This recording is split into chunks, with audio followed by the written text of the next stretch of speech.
नमस्कार, news one India में आपका स्वागत है। आपके साथ मैं धर्मराज सिंह। कोरोना के खिलाफ मुख्यमंत्री योगी आदित्यनाथ एक्शन में हैं।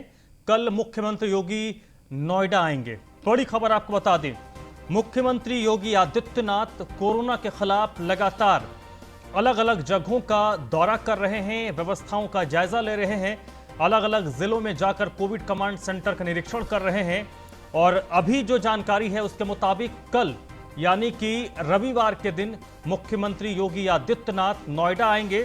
और नोएडा के बाद जो सटा हुआ जिला है गाजियाबाद भी जाएंगे, जहां पर अधिकारियों के साथ उनकी चर्चा होनी है। नोएडा में ही मुख्यमंत्री के रात्रि विश्राम का कार्यक्रम कल होगा और नोएडा के बाद गाजियाबाद का भी दौरा मुख्यमंत्री कर सकते हैं, ऐसी जानकारी मिल रही है।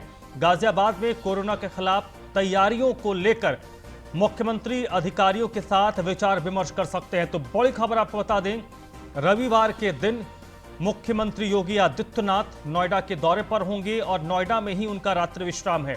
क्योंकि बगल का जिला है गाजियाबाद, तो ऐसी उम्मीद जताई जा रही है कि गाजियाबाद का भी मुख्यमंत्री योगी आदित्यनाथ दौरा कर सकते हैं। और अगर किसी तरीके से अगर दौरा नहीं होता है तो अधिकारियों को तलब करके अपडेट जरूर मुख्यमंत्री के स्तर पर लिया जा सकता है। तो बड़ी खबर इस वक्त की है। आपको याद होगा, कोरोना संक्रमण से ठीक होने के बाद मुख्यमंत्री लगातार अलग अलग जिलों का दौरा कर रहे हैं। खुद वो जाकर व्यवस्थाओं का, ग्राउंड जीरो परिस्थितियों का आकलन कर रहे हैं। और अब जो रिपोर्ट है, जो जानकारी है, उसके मुताबिक कल नोएडा आएंगे मुख्यमंत्री योगी आदित्यनाथ। एसके वाजपेयी इस वक्त मेरे साथ जुड़ चुके हैं इसी पर अपडेट के लिए। एसके, क्या कुछ अपडेट है मुख्यमंत्री के कल के दौरे को लेकर?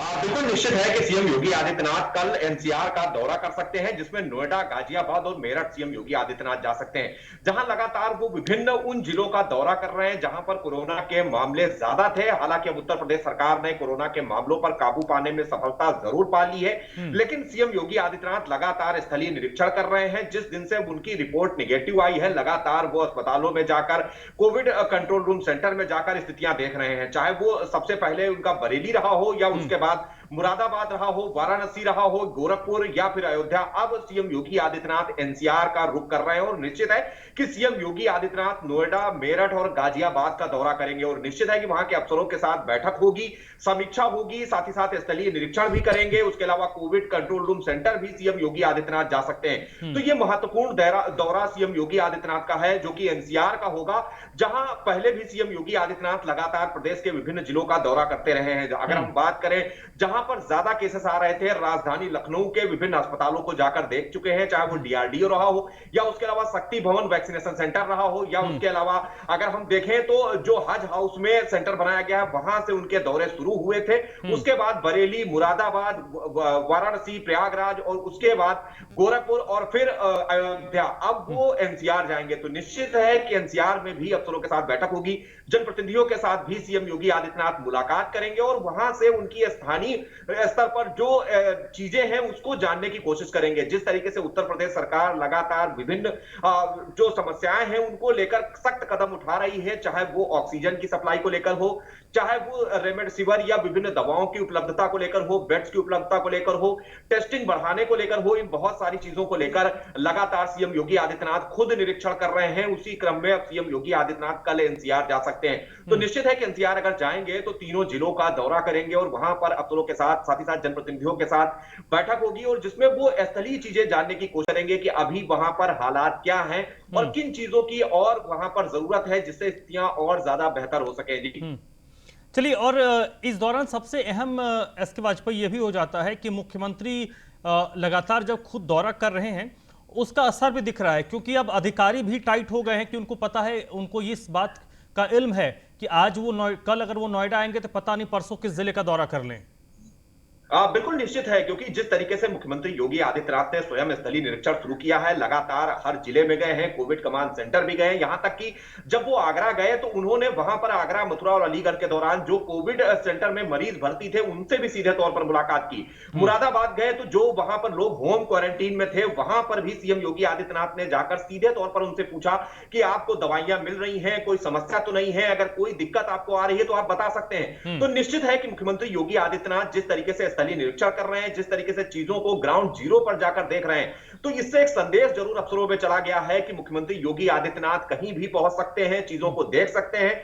जब से वो नेगेटिव हुए हैं तब से लगातार वो दौरे कर रहे हैं, लोगों से मिल रहे हैं, लोगों की बातें सुन रहे हैं। खास तौर पर जब मरीजों से सीधे तौर पर बात कर रहे हैं तो अफसरों के पास कोई दूसरा विकल्प नहीं बचता है। उनको पता है कि उनको चीजें बेहतर करनी है, अगर कहीं भी कोई लापरवाही हुई तो निश्चित है कि उनके ऊपर भी कार्रवाई होगी। लगातार मुख्यमंत्री योगी आदित्यनाथ का दौरा जारी है। इसी क्रम में यह महत्वपूर्ण दौरा जो कि एनसीआर का होगा वो कल हो सकता है, जिसको लेकर शासन में तैयारियां शुरू हो चुकी हैं। हालांकि अगर हम नोएडा, गाजियाबाद और मेरठ के जिला प्रशासन की बात करें तो वहां पर भी मुख्यमंत्री के संभावित दौरे को लेकर लगातार तैयारियां की जा रही हैं। तो निश्चित है कि मुख्यमंत्री अगर आते हैं तो वहां पर बहुत सारी चीजों को लेकर वो खुद समीक्षा करेंगे, साथ ही साथ अफसरों से भी बैठक करेंगे, वहां का फीडबैक लेंगे। और सबसे बड़ी बात यह है कि मुख्यमंत्री जहां जहां दौरे पर जा रहे हैं वहां के जनप्रतिनिधियों से, चाहे वो विधायक हो, सांसद हो या उसके अलावा जिला पंचायत। एसके वाजपेयी, आप मेरे साथ बने रहिएगा। यादराम भारती इस वक्त मेरे साथ जुड़ रहे हैं गाजियाबाद से।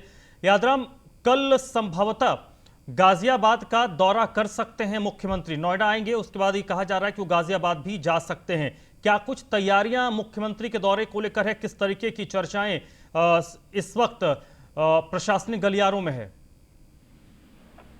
देखिए, जिस तरीके से लगातार जो सीएम है वो दौरे पर हैं और गाजियाबाद में चूंकि कोरोना की जो केसेस हैं वो बहुत ज्यादा हैं और यहाँ पर जिस तरह की स्वास्थ्य जो सुविधाएं हैं उनकी किल्लत शुरू में रही, उसको लेकर के जो सीएम योगी आदित्यनाथ है वो यहाँ का दौरा कर सकते हैं और यहाँ पर जितने भी हॉस्पिटल हैं या जो स्वास्थ्य सेवाएं हैं उनका जायजा ले सकते हैं, जिसको लेकर के जो अधिकारी हैं स्वास्थ्य विभाग का जो टीम है उन्होंने सभी तैयारियां शुरू कर दी हैं और सीएम के आने को लेकर के जितने भी चीजें हैं उनको गौर करना और एक फाइनल टच देना उनको शुरू कर दिया। और साथ ही जो स्वास्थ्य सेवा है, क्या अपडेट है कोरोना को लेकर, किस तरह की दवाई मिल रही है, किस तरह का ट्रीटमेंट मिल रहा है लोगों को, बेड की क्या स्थिति है, उन सभी की तैयारियों को लेकर जो अधिकारी हैं वो सीएम के आने की आड़ से वो अपने उसको लगे हुए हैं। जी चलिए यादराम, बहुत बहुत शुक्रिया आपका इस जानकारी के लिए। एसके, आप मेरे साथ बने रहिएगा।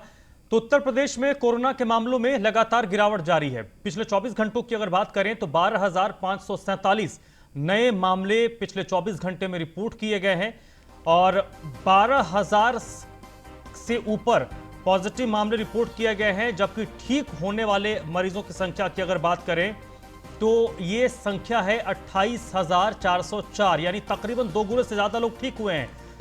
24 घंटे में 2,56,755 लोगों की टेस्टिंग हुई है और पिछले एक महीने की बात करें तो अब तक सबसे कम संक्रमित पिछले 24 घंटे में सामने आए हैं। एसके वाजपेयी इस वक्त मेरे साथ लगातार लखनऊ से जुड़े हुए हैं। एसके, एक बड़ी उत्साहजनक बात है और अच्छी बात भी है कि कम से कम ग्रामीण इलाकों में स्थिति थोड़ी खराब देखी जा रही है, लेकिन शहरी इलाकों में आज से 15 दिन पहले जो स्थिति थी अब वो धीरे धीरे पटरी पर लौट रही है। बिल्कुल निश्चित है कि जिस तरीके से उत्तर प्रदेश सरकार ने कदम उठाया, चाहे वो नाइट कर्फ्यू का कदम रहा हो या उसके बाद वीकेंड लॉकडाउन या फिर उसके बाद लगातार कोरोना कर्फ्यू, उसका असर साफ तौर पर दिखने लगा है। सीएम योगी आदित्यनाथ के ग्राउंड जीरो पर उतरने के बाद अफसरों में भी तेजी आई है। जहां से शिकायतें थी, चाहे वो ऑक्सीजन को लेकर शिकायतें हो, दवाओं की उपलब्धता को लेकर शिकायतें हो, बेड्स को लेकर शिकायतें हो, अब वो शिकायतें धीरे धीरे दूर हो रही हैं। लोगों के मन में जो एक डर था वो डर भी कम हो रहा है, ये आंकड़े बता रहे हैं। अगर हम पूरे अप्रैल महीने में देखें तो 35 से 40,000 संक्रमित प्रतिदिन आ रहे थे। आज जो पिछले 24 घंटों का आंकड़ा है वो 12,500 के करीब में है, जो निश्चित ही उत्तर प्रदेश के लिए बड़ी राहत भरी बात है, क्योंकि उत्तर प्रदेश देश के सबसे बड़ी आबादी वाला प्रदेश है। यहां तक कि कई देशों से भी बड़ी आबादी उत्तर प्रदेश में निवास करती है। ऐसी स्थिति में 24 करोड़ की आबादी में अगर 12,000, जहां 2,56,000 से ज्यादा टेस्ट होते हैं, उसके बाद 12,000 संक्रमित पूरे 24 घंटे में उत्तर प्रदेश में मिलते हैं, वहीं अगर हम डिस्चार्ज होने वाले मरीजों के आंकड़े को देखेंगे तो वो 28,000 है, जो कि 2 गुने से भी ज्यादा है। तो निश्चित है कि उत्तर प्रदेश में रिकवरी रेट बढ़ रहा है, साथ ही साथ संक्रमण दर गिरी है। ये उत्तर प्रदेश के लिए राहत भरी बात है। लेकिन फिर भी न्यूज वन इंडिया यही कहेगा कि लोगों को चाहिए कि जिस तरीके से उत्तर प्रदेश सरकार ने सख्ती करके विभिन्न दिशा निर्देशों का पालन कराकर बहुत सारे उपाय करके जिस तरीके से इस पर काबू पाया है, जरूरत यही है कि जो दिशा निर्देश हैं, जो गाइडलाइन है, उनको पूरी तरीके से फॉलो किया जाए। ये आंकड़े उत्तर प्रदेश के लिए राहत भरे जरूर हैं, लेकिन जरूरत यही है कि लोग इन आंकड़ों को देखते हुए कहीं कोई असावधानी ना बरते और जो भी गाइडलाइन है उसका पूरी तरीके से पालन करें। हालांकि बड़ी राहत बात जरूर है, खास तौर पर उन अस्पतालों के लिए जहां बेड्स की समस्या थी। अब इतने बड़े पैमाने पर जहां 28,000 से ज्यादा मरीज डिस्चार्ज हुए हैं, तो निश्चित है कि बेड्स की उपलब्धता भी बढ़ेगी, ऑक्सीजन की जो किल्लत थी वो भी कम होगी, और अगर कोई नया मरीज आता है तो ऐसी स्थिति में उसको आसानी से बेहतर इलाज भी दिया जा सकेगा। तो जरूरी है कि लोग गाइडलाइन पालन करें और इन आंकड़ों को देखते हुए जो एक भय मन में व्याप्त था उसको दूर करें, लेकिन गाइडलाइन पालन लगातार करते रहें। जी चलिए, बहुत बहुत शुक्रिया एस के वाजपेयी आपका इस पूरी बातचीत के लिए। उत्तर प्रदेश में 18 साल से ऊपर के वैक्सीनेशन अभियान में तेजी लाई जा रही। सोमवार से 5 और जिलों में वैक्सीनेशन अभियान की शुरुआत होगी। फिलहाल 18+ की अगर बात करें तो 18 साल से ऊपर के आयु वर्ग के लोगों के वैक्सीनेशन की बात करें तो 18 जिलों में टीकाकरण चल रहा है। सोमवार से 23 जिलों में टीकाकरण अभियान की शुरुआत हो जाएगी, यानी कि जब 5 और जिले इसमें ऐड होंगे तो कुल जिलों की संख्या 23 हो जाएगी।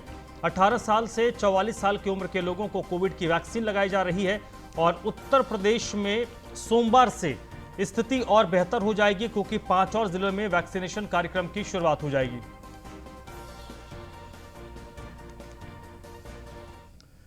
गाजियाबाद से अगली खबर है, जहां पर न्यूज़ वन इंडिया की खबर का बड़ा असर हुआ है। पुलिस कालाबाजारियों पर लगातार कार्रवाई कर रही है। गाजियाबाद में न्यूज़ वन इंडिया ने आपको दिखाया था कि कैसे कालाबाजारी करने वाले सक्रिय हैं। ऑक्सीजन फ्लोमीटर की कालाबाजारी हो रही थी और इस मामले में पुलिस ने कार्रवाई की है और कुछ गिरफ्तारियां भी हुई हैं। एक शख्स को गिरफ्तार किया है जिसके पास से 6 ऑक्सी फ्लोमीटर को पुलिस ने बरामद किया है। न्यूज़ वन इंडिया ने आपको ये खबर दिखाई थी कि कैसे गाजियाबाद में खुलेआम इस कोविड के दौर में कालाबाजारी हो रही है। जो 800-900 रुपये में ऑक्सीमीटर मिलता है उसको 5,000, 7,000, 8,000 की कीमत में बेचा जा रहा है। और इस मामले में न्यूज़ वन इंडिया ने खबर को प्रसारित किया। उसके बाद प्रशासनिक अमला सक्रिय हुआ और इस मामले में एक शख्स को गिरफ्तार किया गया है।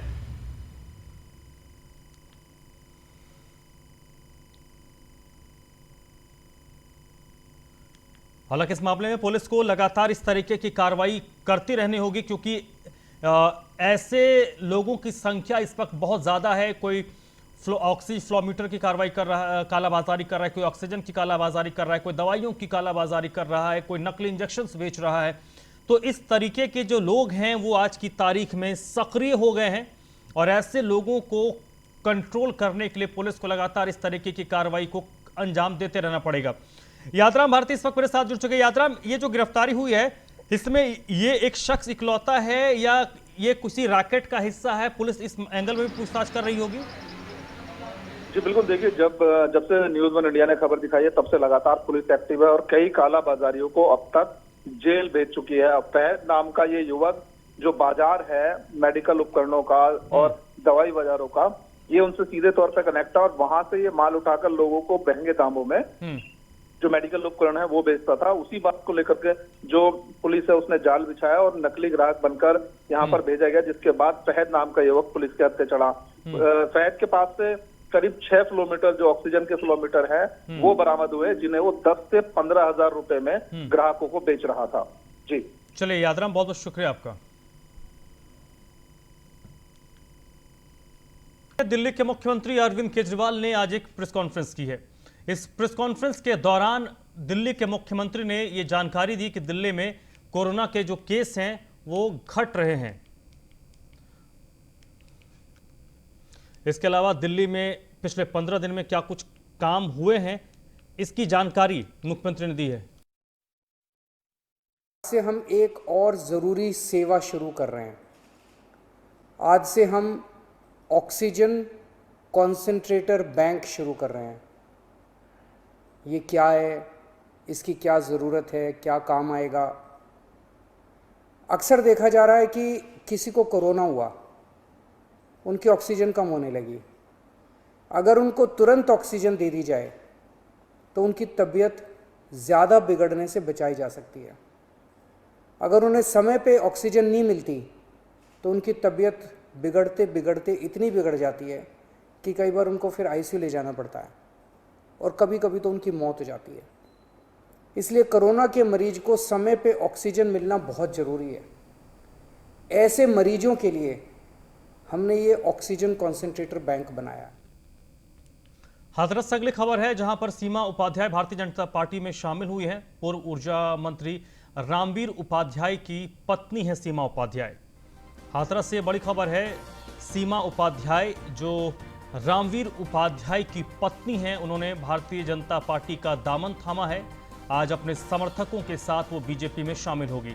जिला पंचायत वार्ड नंबर 14 से निर्दलीय चुनावी मैदान में थी। सीमा उपाध्याय ने बीजेपी समर्थित प्रत्याशी को पटखानी दी थी। अब बीजेपी जिला पंचायत अध्यक्ष के पद पर उनकी दावेदारी पक्की मानी जा रही है।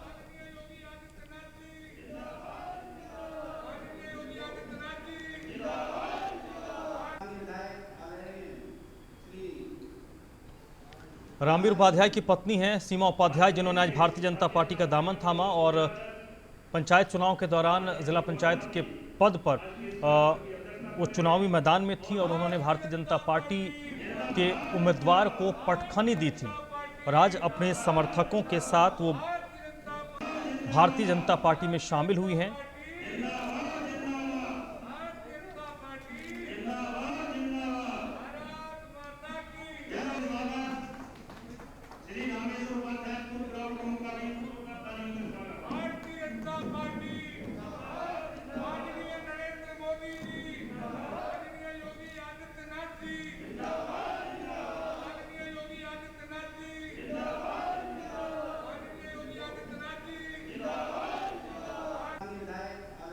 तो हाथरस से बड़ी खबर है। हाथरस में भारतीय जनता पार्टी को और मजबूती मिली है।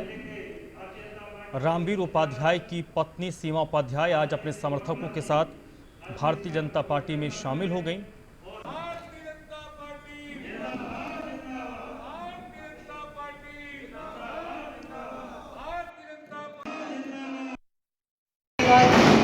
पार्टी ने भी नाम लिया, मैं भी कर उपाध्याय परिवार पूरा भारतीय जनता पार्टी में शामिल हुआ है और इस वक्त उनको यहाँ ज्वाइनिंग कराई और हम पार्टी के हित में पार्टी की कार्यशैली को देखकर माननीय यशस्वी हमारे प्रधानमंत्री मोदी जी की कार्यशैली, उनकी विचारधारा है और उत्तर प्रदेश के मुख्यमंत्री योगी आदित्यनाथ जी के कार्यशैली को देखकर हम प्रभावित हुए और आज हमने बीजेपी ज्वाइन की है।